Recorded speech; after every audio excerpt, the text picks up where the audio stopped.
on the Vince Everett Ellison Show. Donald Trump has finally released some of the King files. And Martin Luther King Jr. is just a gift that just keeps on giving. So we're going to talk about the King files today on the Vince Everett Ellison Show.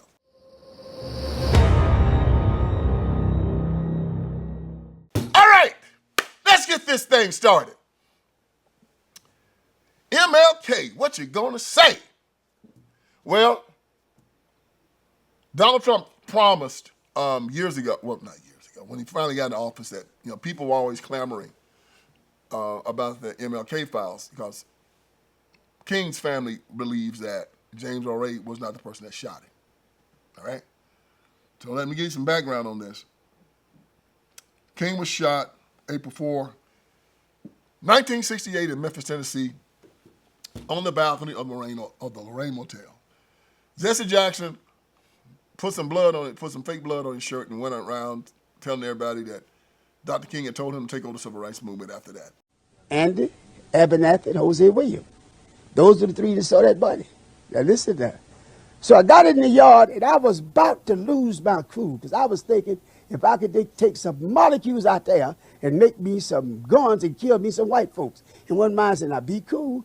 You're doing the same thing you promised me you'll never do. And I started crying, and then I heard Jesse Jackson say, he told me, Jesse, take our people on to the mountaintop.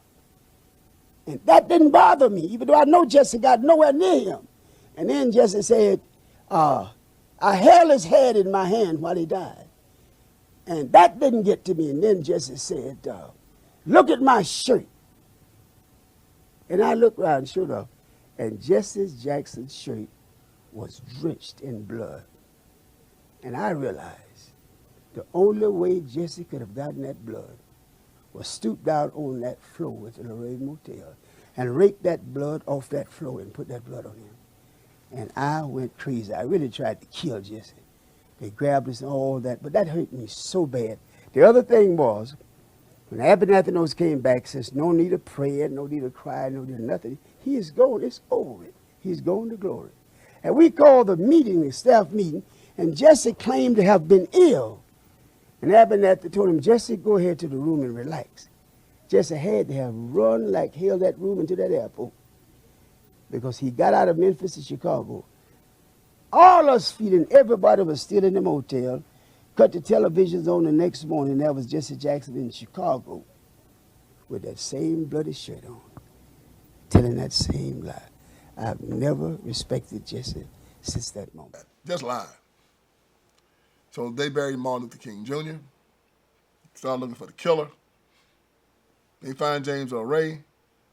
They tell James Earl Ray if he admits to it, they'll take the death penalty off of the table. James Earl Ray admits to it. They said, okay, we'll take your confession. The next day, James Earl Ray says, no, I was forced to do the confession. I retract it. They wouldn't take his retraction. Wouldn't do it. And ever since then, James Earl Ray said this guy named Raul had duped him into being in Memphis and around during that time that King got killed, and that he was a patsy. The King family, Dexter, who's since passed away, Dexter died last year, went to visit James Earl Ray, and they all believed that James Earl Ray did not do it. They had a mock trial. Y'all might can find it on YouTube. They did it on HBO. And the jury found that James Earl Ray did not kill King. So everybody's been clamoring and raising hell about wanting to see the King files because they believe the FBI had something to do with it. Now, mind you, that the King files have been sealed by a federal judge, and they sealed them, well, they were sealed for 50 years, and they're scheduled to be released in 2027. The question has always been, why did they seal the King files? This is what happened. A bunch of liberals, and King was dead, he'd been dead. And everybody says that Diego, who just hated King and wanted to release all the files and destroy King, this and that and the other, right? Well, this is interesting because a bunch of liberals invaded or robbed the FBI headquarters in Media, Pennsylvania on March 8th, 1971.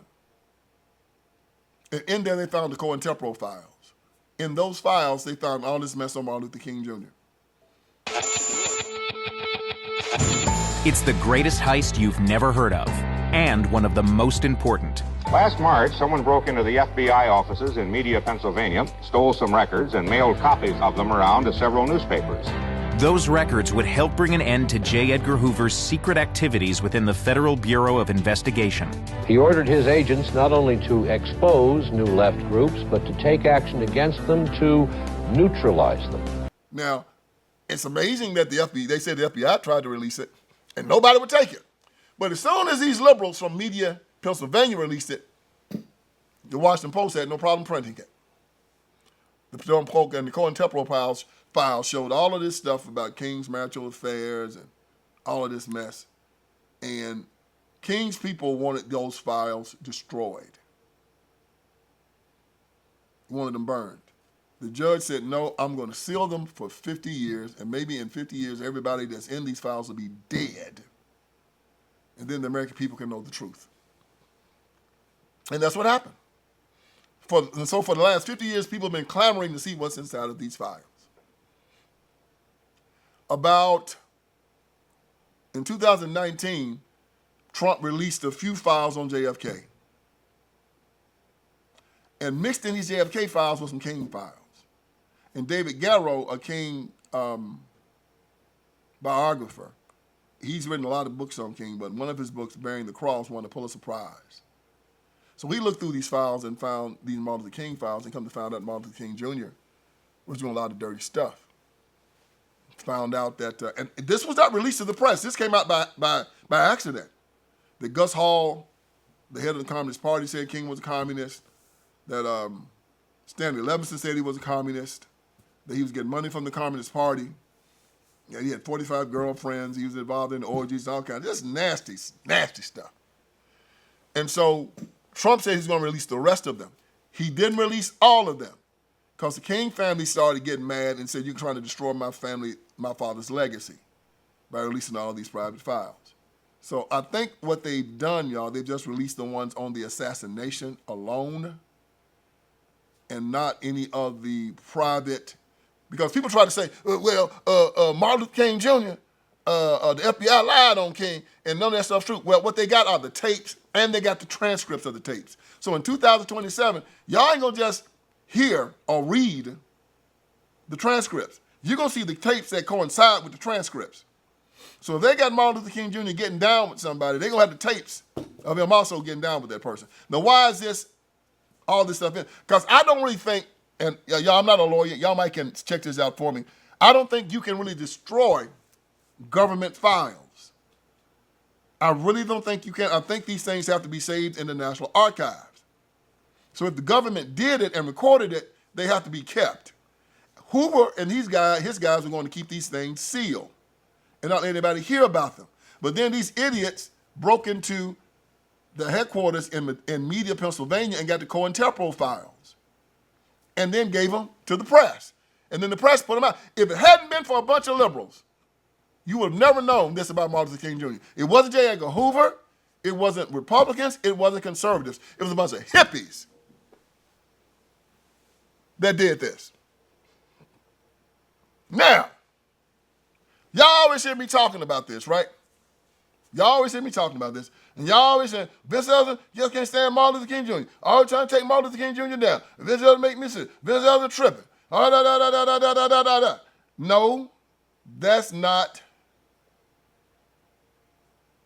that is not the situation, y'all.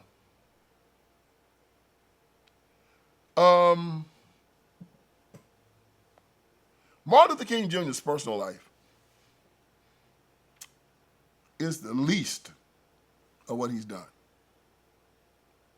Don't nobody really care about Martin Luther King Jr. going out there running women and hoe chasing and whatnot. The problem with what Martin Luther King Jr. did is that Martin Luther King Jr.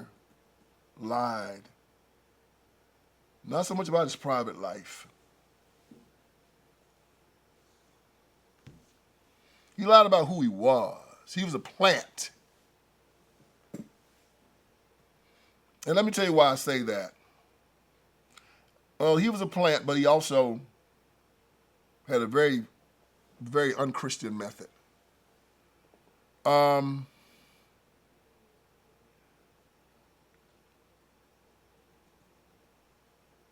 He told us from the pulpit that we should be seeking the approval of man, not the approval of God.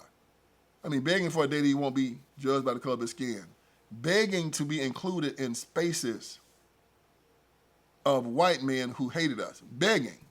Getting laws passed so the government come and put a gun to their head and say, either let these black men sit beside you on the toilet or on a bus or we're going to put you in jail. You don't beg for the approval of men. This is why we're at the bottom now. We lost our respect and our manhood doing such a thing. Allowing men to put their hands on us and mistreat us and our wives and our children. That was an unchristian message. It was an unmanly message. And it led to us hating ourselves and each other. When you hate the person you see in the mirror, you definitely going to hate the person that looks like you. And this is why we kill each other in such astronomical numbers. Let me let you in on a little bit of inside baseball about America. You got some black groups out there that always talk about segregating, Hebrew Israelites, Nation of Islam. Then you got some black people talking about going back to Africa. Like that's going to hurt America. Most white people in America wouldn't give a dadgum if black people segregated. At all. They had a problem with you integrating into spaces that you were not wanted or that you do not earn your right to be. And this is the problem. And Martin Luther King Jr. led that foolishness. He was the first recipient of the Margaret Sanger Award in 1965. So this has got nothing to do with him running women and hoe chasing, no. This has got to do with the fact that he was given an award for helping Margaret Sanger set up abortion clinics in the black community. He was the first recipient of the Margaret Sanger Award. Can y'all get that through your heads? He made abortion possible in the black community. This is my problem with MLK.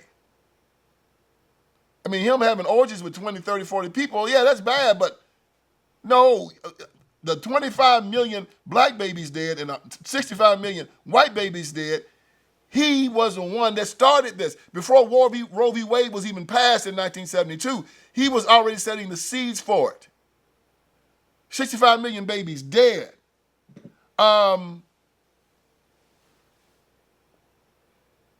He plagiarized his doctorate at Boston University. Yeah, you never heard about that one, did you? Yeah, you know why you never heard about it? Because when it was discovered, no American magazine or newspaper would print it. They had to print it over in Great Britain. It was printed by this newspaper called the Daily Telegraph.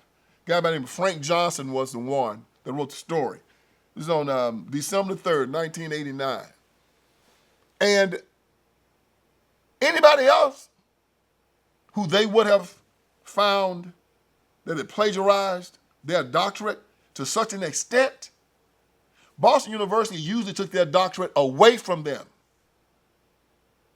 But since Martin Luther King Jr. had a publicity campaign that had made him an American hero, Boston refused.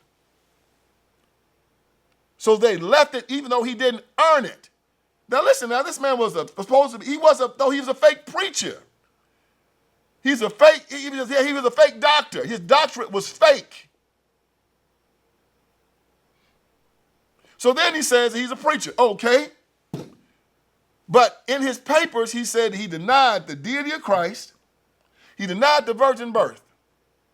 He denied the resurrection. Now, if you deny those things, how can you be a Christian? How can you be a reverend? You can't. How can you be a Baptist minister? You can't. You're lying about it. You're a plant. You're a spy. And you know it. That's like me going into the Nation of Islam or going into the Hebrew Israelites right now, and I don't believe anything they say. I'm going to the Nation of Islam, and I'm saying that I don't believe anything about Elijah Muhammad being a prophet of Muhammad. I don't believe anything about Farad Muhammad being God incarnate. I don't believe that Allah is God. But I'm in the nation. That's ridiculous. That was king in the pulpit of American churches. He never baptized nobody. He never called anybody to Christ. I never saw him have an altar call. I never saw it. Never asked nobody to repent. These are my problems with him. So he's a fake doctor.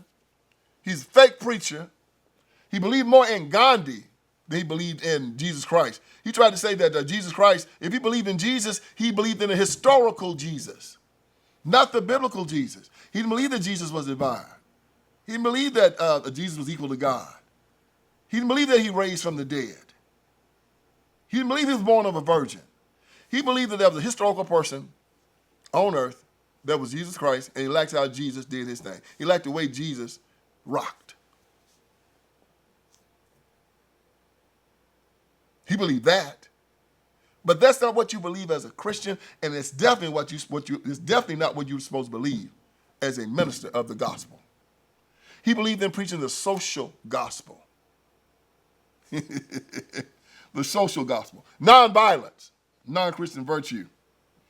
You know, seeking the esteem of men, not the esteem of God. Yeah, that type of thing. Man-centered, not Christ-centered. Marching and begging, asking the government, not asking God. Fake preacher. Wow. Lord have mercy. So you got your guy, so you got yourself a man who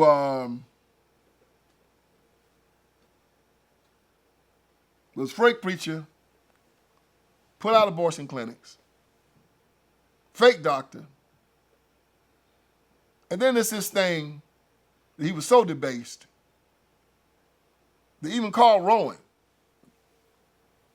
the most powerful black politician of his time, said that Congressman John J. Rainey of New York,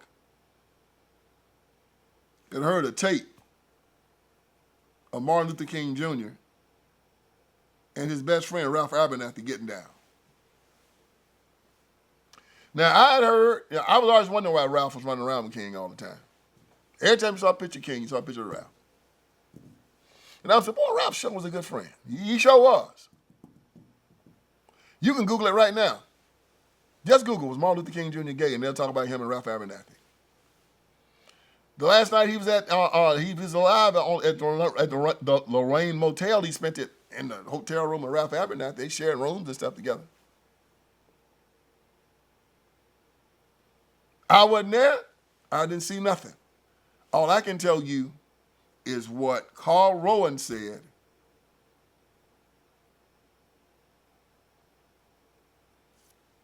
That Congressman John Rooney told him, he said he heard it. J. Edgar Hoover had played a tape of King and Ralph Abernathy doing the dirty. But no matter what I tell y'all about King, no matter what the FBI tapes say about King, no matter what the FBI tapes say about King in 2027, no matter what Dorothy Cotton tells you about King, who said that he beat the hell out of her the night before he got shot at Lorraine Motel, no matter what Julia Powers says, the woman that said he slept with her that night at Lorraine Motel before he got shot, no matter what Ralph Abernathy says, the man that witnessed both of those things and was King's best friend, you're not going to believe anything. And the coup de grace, again, is the condition of the black community. Bottom of everything. everything. Worse schools, family destroyed, crime, AIDS, disease, top of everything that's bad, bottom of everything that's good. But you know what we do? We do what we're supposed to do. And that is vote for Marxists in the Democratic Party. Our job was to bring the Democratic Party to make it evolve into what it has become. A Marxist, communist, godless organization. And King was the plant. And they have to keep him esteemed in the black community, because as long as we follow his model, which every ghetto in America does,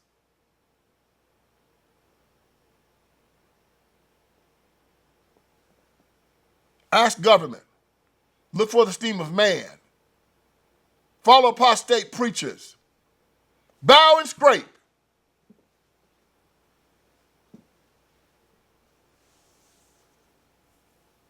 set aside your manhood, trade it for passivity and pity, not respect. Brag about getting the hell beat out of you. Tell stories about it. Make it seem like that there's virtue in that. You got these old civil rights jokers walking around now telling stories about how they got spit on and slapped around and kicked around. And they're telling this to children and having these children believe that this is virtuous. Trying to stick their chest out, trying to say they're bad for getting the hell beat out of them. Donald Trump cut off the money to him. I'm glad he did. There's no virtue in the movement whatsoever. So all these old relics from the civil rights movement that want to walk around here and get some type of credibility for leading black people down to hell, I hope y'all get y'all comeuppance before y'all die.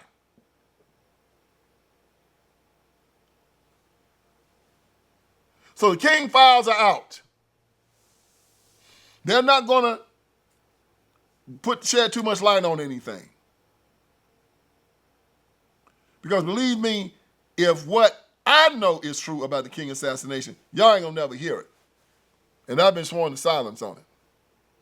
Oh, I know what happened. You'll be amazed at the connections I got.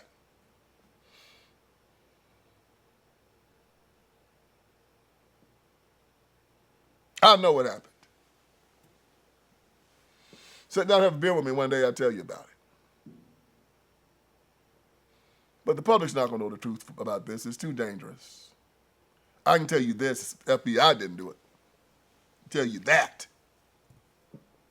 People say that J. Edgar Hoover hated Martin Luther King Jr. Hell, he was supposed to dislike him. What? You going to hear FBI tapes of a guy getting down with another preacher who's supposed to be his best friend, having orgies with 10 men in the room and 10 women, lying about everything, got a beautiful wife at home with 4 children, running around with communists, lying to the president, lying on television, everybody holding him up as a virtue, a paradigm of virtue, getting a Nobel Prize, causing violence and tearing up stuff all over America, and then when he walks to J. Edgar Hoover, you're supposed to like him? If you didn't like him, all that stuff, if he had been what people said he was, J. Edgar Hoover let all that stuff come out. Talking about people wasn't printing. Why wouldn't they print? You don't think newspapers in Jackson, Mississippi would have been glad to print that? You don't think the newspapers down in Atlanta, Georgia would have been glad to print stuff on King? You don't think the newspapers in Memphis and Mobile and Little Rock, Arkansas and New Orleans would have been glad to print something on MLK? Man, you're crazy. Columbia, South Carolina, and Charleston, shit. They'd have printed in a heartbeat. Put it on the front page. They didn't do it because Hoover didn't let them do it. You know why? Because the Civil Rights Movement was a Cold War project. Oh, you don't believe me? Oh, you're trying to call me a lie. I'm going to read to you from 25 Lies. It says, indeed, Yale-educated author Mary Duziak, D-U-D-Z-I-A-K. I guess that's Duziak or Duziak, but Duziak, in her book, Cold War Civil Rights argues, and this woman is a Yale writer, okay? Her book was Cold War Civil Rights, argues that the civil rights movement did not help blacks and was not intended to help blacks. She argues that the civil rights was Cold War policy. This lady, her name was Mary Dudziak, D-U-D-Z-I-A-K. She wrote a book called Cold War Civil Rights. And in it she argues that the civil rights movement did not help blacks and was not intended to help blacks. She argues that civil rights was Cold War policy and would focus more on image than substance. American racism was a major theme of Soviet propaganda and caused nations in Latin America, Africa, and Asia to view communism in a more positive light. America needed to convince third world and African countries that American democracy was not racist and exploited the civil rights movement to conduct an image polishing campaign. It did nothing to help black people. You hear me? Nothing. But it helped America's image immensely. It is in America's interest that the civil rights movement must be celebrated. It was the dual effect of convincing the world and black Americans that black people have made progress in America because of legislation passed in the civil rights movement. Nothing is further from the truth. Now you put that in your pipe and smoke it. Woman at Yale wrote a book saying that this was Cold War policy. It had nothing to do with helping black people. And Martin Luther King Jr. was the horse they were riding on. And J. Edgar Hoover had to make sure that Martin Luther King Jr. was safe. And the only reason why they wiretapped his hotel rooms was because he was hanging out with those communists. And they wanted to make sure that the communists couldn't use the civil rights movement to destroy America. He bought it all on himself.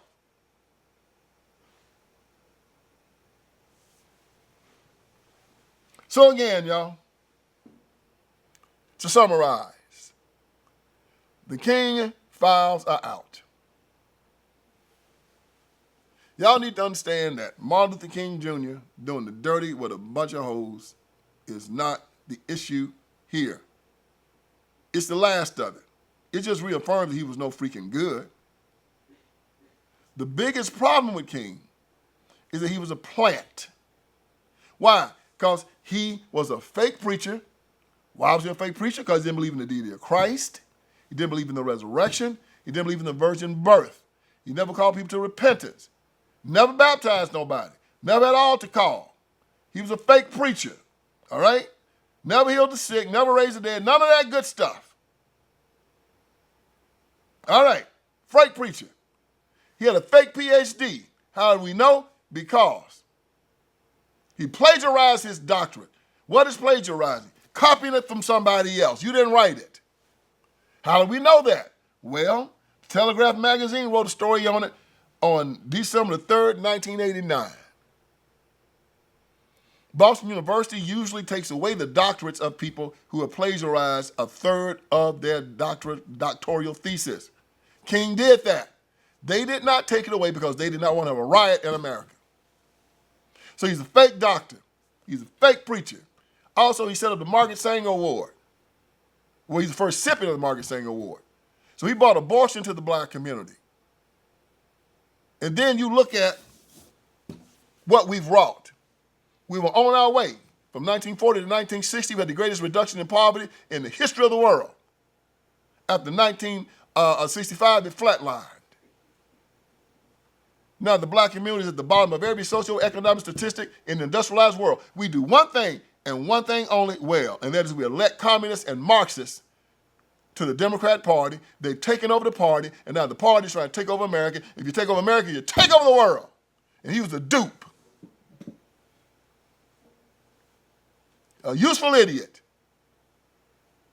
And now black Americans are following his lead, and they keep this guy esteemed, so we will follow his lead and mimic him and keep voting for the Democratic Party, and Marxists in the party, and anti-Christian bigots in the party, and these ignorant ICE Democrats. Who are they? ICE Democrats? Ignorant, crazy, evil. I-C-E. I-C-E.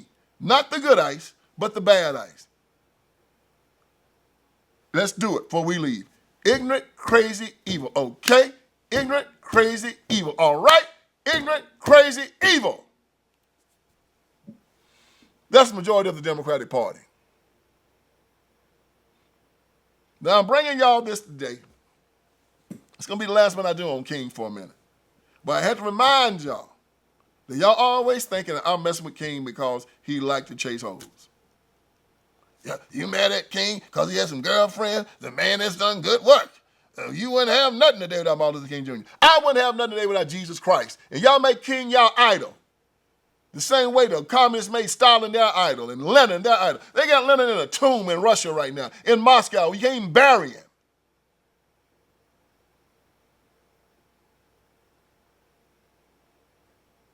Y'all got King's tomb, King monuments, King pictures everywhere. You got a higher favorability rating in Black America than Jesus Christ does. And y'all gonna pay for that. You're paying for it now.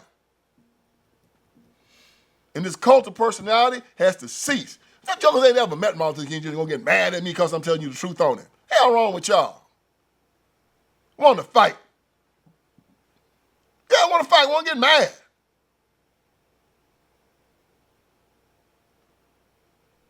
What you doing talking about Martin Luther King Jr.? You kissing them white folks behind. Man, you done lost your freaking mind. If everybody's kissing white folks behind, it was Martin Luther King Jr., letting them beat the hell out of them. Because ain't no white man ever put his hands on me.